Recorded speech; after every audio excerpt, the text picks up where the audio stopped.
سیرت مصطفیٰ پارٹ 11۔ قافلے کی عورتیں حیران ہو کر مجھ سے کہنے لگیں کہ اے حلیمہ، کیا یہ وہ خچر ہے جس پر تم سوار ہو کر آئی تھی، یا کوئی دوسرا تیز رفتار خچر تم نے خرید لیا ہے؟ الغرض ہم اپنے گھر پہنچے، وہاں سخت قحط پڑا ہوا تھا۔ تمام جانوروں کے تھن دودھ سے خشک ہو چکے تھے، لیکن میرے گھر میں قدم رکھتے ہی میری بکریوں کے تھن دودھ سے بھر گئے۔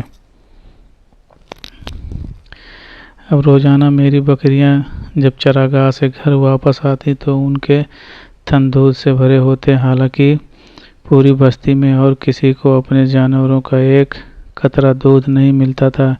میرے قبیلے والوں نے اپنے چرواہوں سے کہا کہ تم لوگ بھی اپنے جانور کو اسی جگہ چراؤ جہاں حلیمہ کے جانور چرتے ہیں۔ چنانچہ سب لوگ اسی چراگاہ میں اپنے مویشی چرانے لگے جہاں میری بکریاں چرتی تھیں، مگر یہاں تو چراگاہ اور جنگل کا کوئی عمل دخل ہی نہیں تھا۔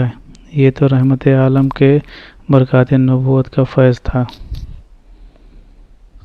جس کو میں اور میرے شوہر کے سوا میرے قوم کا کوئی شخص نہیں سمجھ سکتا تھا۔ الغرض اسی طرح ہر دم ہر قدم پر ہم برابر آپ کی برکتوں کا مشاہدہ کرتے رہے، یہاں تک کہ 2 سال پورے ہو گئے اور میں نے آپ کا دودھ چھوڑا دیا۔ آپ کی تندرستی اور نشو و نما کا حال دوسرے بچوں سے اتنا اچھا تھا کہ 2 سال میں آپ خوب اچھے بڑے معلوم ہونے لگے۔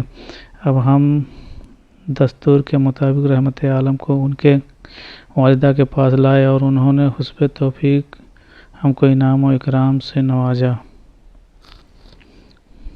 گویا قاعدے کے مطابق اب ہمیں رحمت عالم کو اپنے پاس رکھنے کا کوئی حق نہیں تھا، مگر آپ کی برکات نبوت کی وجہ سے ایک لمحے کے لیے بھی ہم کو آپ کی جدائی گوارا نہیں تھی۔ عجیب اتفاق کہ اس سال مکہ معظمہ میں وبائی کی بیماری پھیلی ہوئی تھی، چنانچہ ہم نے اس وبائی بیماری کا بہانہ کر کے حضرت بی بی آمنہ کو رضامند کر لیا، اور پھر ہم رحمت عالم کو واپس اپنے گھر لائے، اور پھر ہمارا مکان رحمت و برکت کی دکان بن گیا اور آپ ہمارے پاس نہایت خوش و خرمسرور رہنے لگے۔ جب آپ کچھ بڑے ہوئے تو گھر سے باہر نکلتے اور دوسرے لڑکوں کو کھیلتے ہوئے دیکھتے، مگر خود ہمیشہ ہر قسم کے کھیل کود سے علیحدہ رہتے۔ اس روز مجھ سے کہنے لگے کہ امی جان، میرے دوسرے بھائی بہن دن بھر نظر نہیں آتے، یہ لوگ ہمیشہ صبح کو اٹھ کر روزانہ کہاں چلے جاتے ہیں؟ میں نے کہا کہ یہ لوگ بکریاں چرانے چلے جاتے ہیں۔ یہ سن کر آپ نے فرمایا، مادر مہربان، آپ مجھے بھی میرے بھائی بہنوں کے ساتھ بھیجا کیجیے۔ چنانچہ آپ کے اصرار سے مجبور ہو کر ہم آپ کے حضرت حلیمہ نے اپنے بچوں کے ساتھ چراگاہ جانے کی اجازت دے دی،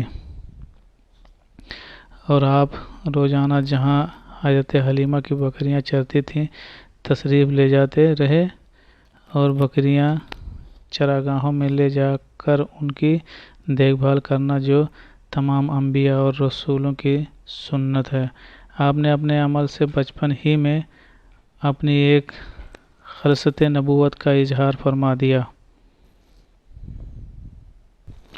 دوستو، یہ پارٹ 11 تھا، آنے والا پارٹ 12 ہوگا۔